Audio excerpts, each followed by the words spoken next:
Un copain survivaliste du sud de la France m'a posé la question suivante. Comment préparer son bas de laine pour prévoir un coup dur? Acheter de l'or ou du bitcoin? Alors déjà, qu'est-ce qu'un coup dur? Un coup dur, ça peut être un effondrement économique, une crise financière, on l'a vu aux États-Unis en 2008, des gens se sont retrouvés à la rue. Ça peut être une catastrophe climatique avec le cyclone de Saint-Martin par exemple, de Saint-Barth, Saint-Martin. On a vu que les gens ont vu leur maison être balayée. Ça peut être une catastrophe nucléaire avec Tchernobyl, Fukushima. Ça peut être une guerre, je ne sais pas, l'URSS qui envahit l'Europe de l'Est, les Allemands qui défilent sur les Champs-Élysées et qui poussent les Français, les Parisiens à l'exode. Ça peut être, je ne sais pas, un divorce, bref. Il faut préparer un bas de laine pour parer à des situations embêtantes.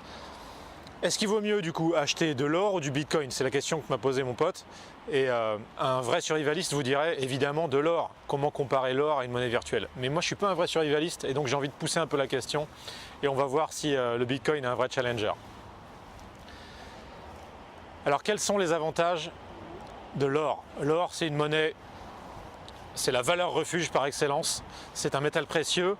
C'est un étalon monétaire, on l'utilise depuis des siècles, voire des millénaires dans toutes les cultures, dans toutes les civilisations. Bien sûr pour faire des bijoux, mais pas seulement.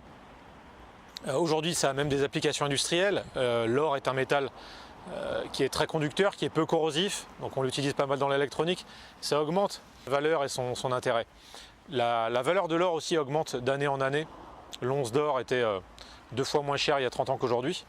Mais il y a des valeurs qui augmentent plus que l'or, notamment les crypto-monnaies, on va y revenir. Mais disons que l'or, c'est l'or. Et un vrai survivaliste vous dira, je ne jure que par l'or, le calibre 12 et les boîtes de conserve. Mais une fois de plus, on va essayer de remettre ça en question. Alors quels sont les avantages des crypto-monnaies et du bitcoin? Alors le premier avantage que j'y vois, c'est l'appât du gain. Depuis sa création, le bitcoin, sa valeur a fortement augmenté. Alors vous allez me dire, oui, mais il a aussi pris des grosses gamelles. Et c'est vrai, on est en février 2018.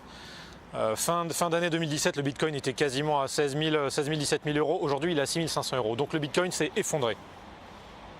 Quand on y pense, quand on parle d'effondrement du bitcoin à 6 500 euros, c'est quand même un peu bizarre. 6 500 euros, une unité de monnaie virtuelle, ça paraît incroyable. Quand il est apparu en 2009, il valait quelques centimes.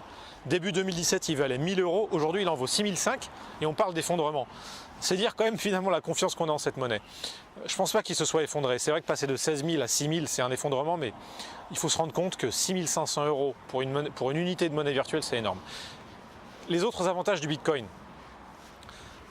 Son code fait qu'il n'y aura pas plus de 21 millions d'unités de bitcoin.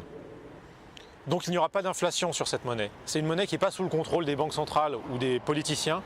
Donc on ne pourra pas faire tourner la planche à billets pour essayer de relancer l'économie, qui ne se relance jamais, mais par contre l'endettement augmente fortement. Donc là c'est des monnaies quelque part dissidentes, sur lesquelles on peut avoir confiance, du moins sur ce plan-là, sur le plan de l'inflation. Maintenant, sur quoi ça repose? On dit que c'est une monnaie virtuelle qui repose sur rien. C'est pas vrai. Ça repose sur une technologie qui s'appelle la blockchain. Ne me demandez pas de vous expliquer ce qu'est la blockchain, c'est trop compliqué. C'est comme le fonctionnement d'un téléphone portable, d'un ordinateur, d'une télé, d'une voiture. Je ne pourrais pas vous l'expliquer, mais n'empêche qu'on l'utilise. Et on se rend bien compte que ça a une utilité, que ça a une utilisation quotidienne et que c'est quelque chose de concret. Au départ, Internet, on pensait que ça allait être une bulle aussi, que ça allait s'effondrer. Et au final, on l'utilise. Les plus grosses boîtes du monde sont liées au business d'Internet. Donc, la crypto-monnaie, la blockchain, c'est peut-être une technologie qui va durer et qui va se valoriser. Un autre avantage que je vois aux crypto-monnaies, cette fois dans le cadre de la survie, c'est que c'est une monnaie virtuelle qui donc n'a pas besoin d'être stockée. On en a parlé, l'or a besoin d'être stocké dans un coffre ou être porté sur soi ou être mis dans une banque, ce qui porte un risque de vol. Le bitcoin, lui, on peut apprendre sa ligne de bitcoin, son code, on peut l'avoir dans sa tête et donc le transporter tout le temps sur soi dans le monde entier. Imaginons que vous ayez besoin de fuir votre pays pour une urgence. Vous aurez votre monnaie bitcoin dans la tête et vous ne vous la ferez pas dépouiller par des passeurs ou par des bandits de grand chemin. Donc pour résumer, La crypto-monnaie, son problème c'est sa volatilité, son cours qui fluctue. On ne peut pas encore l'utiliser dans beaucoup de commerces, même si ça commence. Il y a beaucoup de crypto-monnaies, on ne sait pas encore laquelle choisir. Il y en a des centaines de crypto-monnaies, il n'y a pas que le Bitcoin. Le Bitcoin c'est un peu l'or digital. D'ailleurs on parle de miner le Bitcoin, mais pour l'instant la monnaie n'est pas encore établie et utilisée quotidiennement, loin de là. Alors on va conclure. Qu'est-ce que je vais vous conseiller, l'or ou le Bitcoin? Bah écoutez, le Bitcoin c'est intéressant si il n'y a pas d'effondrement économique, pas d'effondrement climatique, pas de guerre, enfin bref, ça fait beaucoup de si. Mais si tout se passe bien, c'est une monnaie qui peut prendre beaucoup de valeur, donc c'est intéressant. L'or, c'est la valeur sûre depuis toujours et ce le sera encore à mon avis pour très longtemps.